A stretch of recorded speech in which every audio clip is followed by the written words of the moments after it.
नमस्कार साथियों, news today की इस खास पेशकश में आपका बहुत बहुत स्वागत है। जैसा कि हम जानते हैं कि हमारे दर्शकों को बहुत ही लंबे समय से मूवी का इंतज़ार था जिसका नाम है गदर पार्ट 2।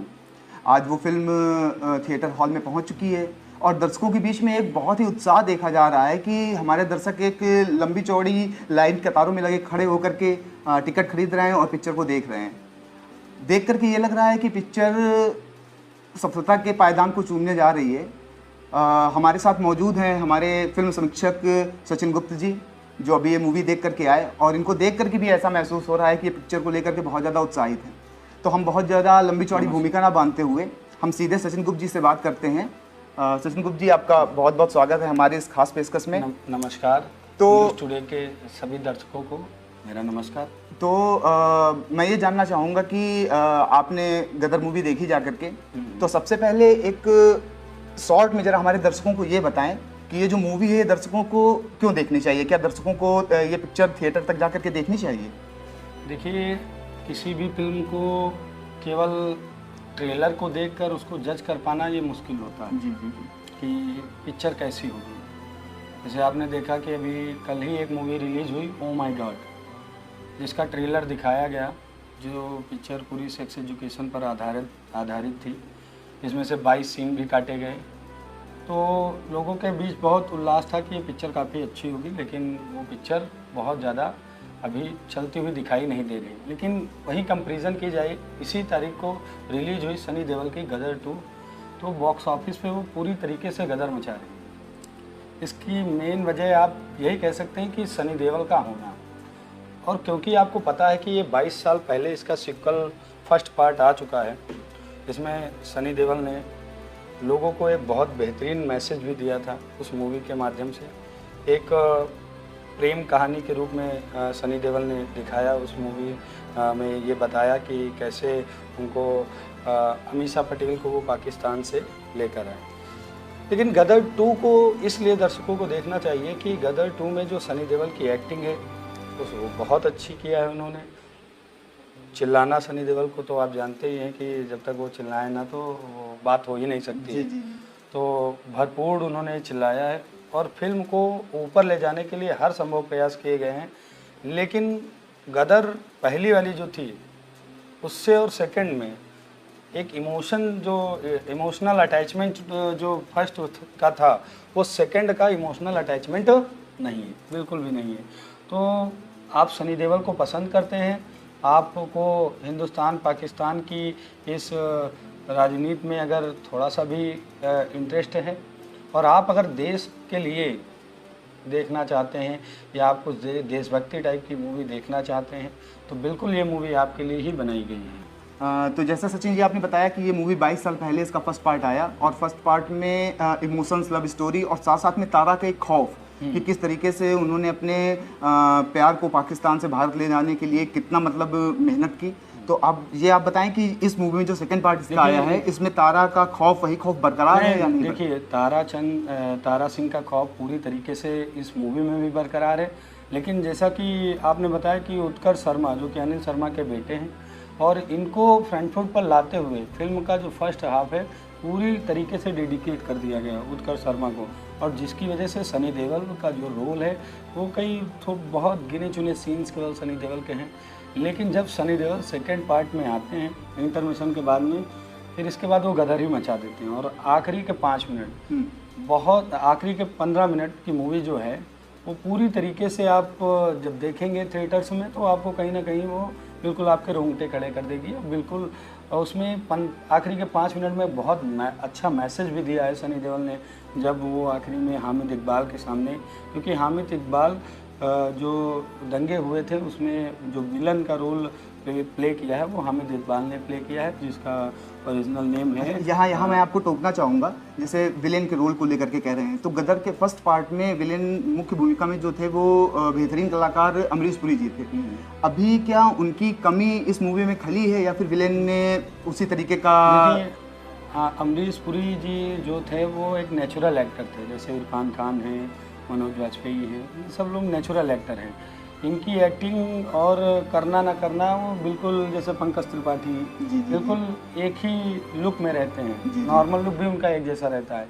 लेकिन अगर यहाँ पर हम मनीष वाधवा जी ने हामिद इकबाल का रोल प्ले किया है और मेन विलन वही हैं, उनके अंदर वो अमरीश पुरी का आप कह लीजिए 10% भी नहीं है। बस वो सिगार जला के, और डायलॉग्स तो बहुत ही ख़राब हैं उनके, और बिल्कुल थर्ड क्वालिटी के डायलॉग्स का यूज़ किया गया है। और साथ ही साथ अब आप बताइए, एक विलन के ऊपर भी एक विलन है जो अपने ही आदमी की इंसल्ट करता रहता है, तो ऐसे में विलन कैसे फ्रंट फुट पर आके खेलेगा। और मूवी में इसी तरीके से दिखाया गया, क्योंकि ये जनरल ऑफिसर रैंक के होते हैं और इनसे ऊपर का जो ऑफिसर होता है और इनको बहुत डांटता है, ठीक है, क्योंकि ये कौमी एकता और कौमी इन सब चीज़ों को लेकर इन्होंने बिल्कुल भी ध्यान नहीं दिया, दंगों को भड़काया, लोगों के बीच में बहुत आक्रोश पैदा किया और अपना कहीं ना कहीं पर्सनल जो मैटर था वो उसको उन्होंने दिखाने की कोशिश किया। इस वजह से कई दंगे भी करवाए इन्होंने। तो कहने का मतलब ये है कि वो पूरी तरीके से अमरीश पुरी को कॉपी ही नहीं कर पाते हैं, पूरी मूवी में कहीं नहीं कॉपी कर पाते हैं। अच्छा सचिन जी, ये जानना चाहूँगा कि जैसे पहली मूवी में सनी देओल जी ने वहाँ जाकर के पाकिस्तान जाकर के हैंडपम्प उखाड़ा, हाँ, तो क्या इस मूवी में कुछ हैंडपम्प से रिलेटेड है कि नहीं? हाँ, हैंडपम्प से रिलेटेड बिल्कुल है। और ये कह लीजिए कि गदर 2 का ये मेन पार्टी ही बन गया है हैंडपम्प, क्योंकि लोग अक्सर पूछते हैं कि इसमें हैंडपम्प उखाड़ा कि नहीं उखाड़ा। कई लोग मुझसे पूछे कि हैंडपम्प उखाड़ा गया कि नहीं उखाड़ा गया, तो फिर मैंने उनको बताया, और आज आपके माध्यम से, न्यूज़ स्टूडियो के माध्यम से दर्शकों को भी बताना चाहते हैं कि हैंडपम्प उखाड़ने जा रहे होते हैं सनी देओल, क्योंकि पाकिस्तान की जनता बहुत आक्रोशित होती है और उसको, सनी देओल को मारने के लिए दौड़ रही होती है। और उस समय जनता आक्रोशित का मतलब ये है, वो कहीं ना कहीं हामिद इकबाल के लोग होते हैं जो उसके पूरे बहकावे में आ चुके हैं। वो आक्रोशित लोग दौड़ा रहे होते हैं सनी देओल को। फिर अचानक से वो हैंडपम्प को विजुलाइज करके और बिल्कुल दिखाया गया है। देखिए, हैंडपम्प उखाड़ना फिजिकली तो पॉसिबल है नहीं, जी जी जी, ये तो सबको मानना पड़ेगा। लेकिन सनी देओल की इमेज को लेकर और हैंडपम्प को लेकर वो बिल्कुल एक सीन ही क्रिएट हो गया है। तो हैंडपम्प को पकड़ा उखाड़ने के लिए बिल्कुल जा रहा होता है, तब तक जितने भी लोग वहाँ पर खड़े होते हैं, मतलब लोगों के अंदर पहले ही हैंडपम्प का खौफ है और उखाड़ने की जरूरत मतलब कुल मिला करके पड़ी नहीं। अच्छा ठीक है सचिन जी, इस केस में मैं आपसे ये जानना चाहूँगा कि गदर 1 और गदर 2, अगर दोनों मूवीज़ का आप कंपैरिजन करें तो आप कौन सी मूवी को ज़्यादा सराहेंगे? गदर 1 की तो गदर 1 जिस तरीके से बनाई गई थी उसको गदर 2 बिल्कुल भी नहीं पा सकती है, क्योंकि गदर 1 में पूरी तरीके से इमोशनल अटैचमेंट था। आप जब भी देखेंगे उसको देखने के बाद में आँख जरूर भर आएगी, क्योंकि बहुत ही ज़्यादा इमोशनली अटैचमेंट उसके अंदर था। लेकिन गदर 2 में इमोशनल अटैचमेंट बिल्कुल था ही नहीं। बस आप कह लीजिए 1-2 सीन ऐसे थे जहाँ पर थोड़ा बहुत आपको लगेगा कि हाँ आप इमोशनल हो सकते हैं, लेकिन और बिल्कुल भी यहाँ पर इमोशंस के साथ तो बिल्कुल डायरेक्टर तो भूल ही गए इमोशन के साथ में कुछ करना। और बिल्कुल बहुत आप कह सकते हैं कि अगर आप सनी देओल को पसंद करते हैं और इस मूवी को अगर आप एक हिंदू मुस्लिम के प्रोस्पेक्टस से देख रहे हैं, और अगर आप हिंदुस्तान पाकिस्तान के प्रोस्पेक्टस से देख रहे हैं, तो इसको देखने के लिए ज़रूर जाएं। हालांकि इसमें हिंदू मुस्लिम की एकता को बताने के लिए, उसको बनाए रखने के लिए सनी देओल ने बहुत प्रयास किया है, और जो होना भी चाहिए।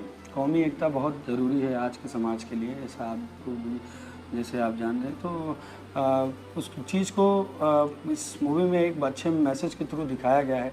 जैसे हामिद इकबाल दंगे में, इस मूवी का मैं छोटा सा प्रसंग भी बता रहा हूँ। जी जी जी बिल्कुल। कि हामिद इकबाल जब दंगे करते हैं तो वहाँ पर जब एक हिंदू ब्राह्मण को मारने जा रहे होते हैं, तो वहाँ पर उनके सामने एक ऑप्शन देते हैं, एक तरफ गीता रखते हैं और एक तरफ कुरान रखते हैं। ये मूवी का पार्ट है।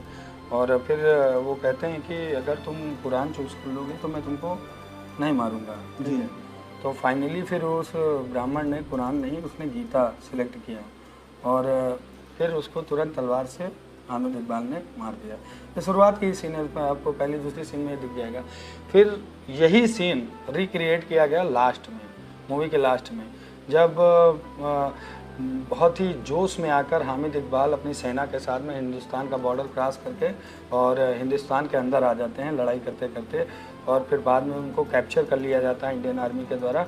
तो फिर इंडियन आर्मी भी कहती है कि तारा सिंह का हिसाब किताब जो भी हामिद इकबाल के साथ में है वो दोनों लोग क्लियर कर लें, इसमें इंडियन आर्मी कुछ भी इंटरफेयर नहीं करेगी। तो फिर हामिद इकबाल के सामने वही सीन रिक्रिएट किया जाता है, और सनी देओल उनके सामने गीता और कुरान रखते हैं और कहते हैं कि चूज़ करिए इसमें से एक, जो आप चूज़ करेंगे आप बच जाएंगे। तो बट नेचुरल सी बात है, तो हामिद इकबाल बोलता है कि नहीं मैं गीता चूज़ करता हूँ। सोचिए उसने अपनी जान बचाने के लिए गीता चूज़ किया। फिर वहाँ पर जो सनी देओल एक मैसेज देते हैं, इसको बिल्कुल हम लोगों को मतलब इस मैसेज को देखना चाहिए। हम सनी देओल कहते हैं कि तुम गीता क्यों चूज़ किए, तुमको दोनों को चूज़ कर लेना चाहिए था। जी, तो सचिन जी आपने खैर पिक्चर को लेकर के बहुत ही बेहतरीन जानकारी दी और मुझे लगता है कि दर्शक तक आपकी बात पहुंचेगी भी। एक सवाल मैं पूछना चाहता हूं कि जैसा बताया जा रहा है कि फिल्म के आखिर में सीक्वल की घोषणा की गई है, क्या ऐसा आपको लगता है कि गदर का नेक्स्ट सीक्वल पार्ट भी बन करके आएगा? डेफिनेटली गदर का सीक्वल बनेगा, अभी नहीं लेकिन आने वाले कुछ 5-6 साल के बाद में तो सीक्वल बनेगा ही बनेगा। लेकिन आप जितना सीक्वल बनाते जाएंगे उतना इमोशनली आप फर्स्ट सीक्वल से दूर होते चले जाएंगे। फिर आप धीरे धीरे कहीं ना कहीं वो एक पॉलिटिकल ड्रामा को आप मूवी में दिखाते चले जाएंगे, फिर हिंदुस्तान पाकिस्तान वो वैसा फिर होता चला जाएगा जैसे कि इस मूवी में दिखाने की कोशिश की गई है। ठीक है, और बाकी मूवी बहुत अच्छी है और सनी देओल ने पूरा आप कह लीजिए कि जितना टिकट का पैसा है पूरा वसूल करके दिया है उन्होंने। आखिर के 15 मिनट में तो पूरा वसूल कर दिया और पाकिस्तान की कुल मिला के बहुत बैंड बजाई है सनी देओल ने। तो सचिन जी अगर शो के अंत में मैं आपसे कुछ सवाल करना चाहता हूं कि अगर उन सवालों के आधार पर अगर आप पिक्चर को रेटिंग करना चाहें तो आप क्या रेट देंगे? तो जैसे मान लीजिए डायरेक्शन है, पिक्चर के डायरेक्शन को लेकर के आप कितने रेट करना चाहेंगे, क्या रेट करना चाहेंगे? देखिए पिक्चर के डायरेक्शन को लेकर तो मैं 5 में से 2 ही स्टार दूंगा, इसलिए कि पिक्चर जो बनाई है अच्छी बनाई है, लेकिन स्क्रिप्ट वगैरह जो थी, जो डायलॉग्स वगैरह थे बहुत अच्छे इन्होंने नहीं डाले। ये 2 स्टार भी सनी देओल की वजह से हैं और उत्कर्ष शर्मा अगर रहते तो ये भी 2 स्टार गायब हो जाते। अच्छा, जैसे स्टोरी लाइन पटकथा को लेकर के आप कितने स्टार देना चाहेंगे? देखिए पटकथा भी कोई बहुत अच्छी नहीं है। मैंने आपको बताया कि ये मूवी सिर्फ और सिर्फ हिंदुस्तान पाकिस्तान वाले प्रोस्पेक्टस पर पूरी आधारित है और सनी देओल हैं और इसी के ऊपर ये मूवी पूरी की पूरी इधर इर्द गिर्द घूमती रहती है। पाकिस्तान हिंदुस्तान आना जाना इसी के ऊपर। लेकिन पटकथा को लेकर मैं 5 में से केवल 2 ही स्टार देना चाहूँगा। जी, जैसे 22 साल का समय एक लंबा समय होता है, ऐसे में एक्टर्स की उम्र पे भी बहुत फर्क पड़ता है, तो उनकी एक्टिंग को लेकर के आप? नहीं, एक्टिंग को लेकर मैं 5 में से 4 स्टार देना चाहूँगा। इसलिए 1 स्टार में काटूंगा क्योंकि जो हामिद इकबाल की एक्टिंग रही, उसके डायलॉग्स रहे वो बहुत पुअर रहे, वो कहीं विलन जैसा उनके अंदर दिखा नहीं। बाकी सनी देओल ने और उत्कर्ष शर्मा जो कि अभी हाल ही में एक्टिंग में आए हैं, लेकिन उन्होंने भी अपना पूरा 100% देने की कोशिश की। गदर 1 अपने संगीत को लेकर के बहुत खास लोकप्रिय रही, तो गदर 2 में संगीत को लेकर के आप इसको कितना रेटिंग करना चाहेंगे? संगीत को लेकर 5 में से 5 रेटिंग करेंगे हम, क्योंकि संगीत के साथ इन्होंने छेड़छाड़ बिल्कुल भी नहीं किया। जैसे गदर 1 में मैं निकला गड्डी लेके गाना था और ऊर्जा काले कवाई गाना, तो वैसे भी गाने यहाँ पर भी हैं, थोड़ा उनको मॉडिफाई कर दिया गया। कुल मिला के बहुत अच्छा। कुल मिलाकर के अगर आपसे ये कहा जाए कि आप गदर 2 को ओवरऑल कितनी रेटिंग करना चाहेंगे? ओवरऑल मैं 10 में से 7 पॉइंट देना चाहूँगा गदर 2 को। और बाकी आप सनी देओल के फ़ैन हैं तो बिल्कुल जाइए सिनेमाघरों में और मूवी देखिए। पैसा वसूल मूवी है, आपका टाइम भी नहीं वेस्ट होगा, पैसा वसूल हो जाए। तो जैसा कि आपने देखा कि हमारे फिल्म समीक्षक सचिन गुप्ता जी ने बहुत ही बारीकी से फिल्म का विश्लेषण किया, इसके लिए आपका बहुत बहुत धन्यवाद। दर्शकों से अपेक्षा रहेगी कि आप हॉल में जाएं और जा कर के सनी देओल की जो नई मूवी गदर का सेकंड पार्ट गदर 2 जाकर के ज़रूर देखें और हमें कमेंट सेक्शन में आकर के बताएं कि आप ओवरऑल से कितनी रेटिंग करना चाहते हैं। ऐसे ही और जानकारियों से जुड़े रहने के लिए हमारे साथ बने रहिए। बहुत बहुत धन्यवाद।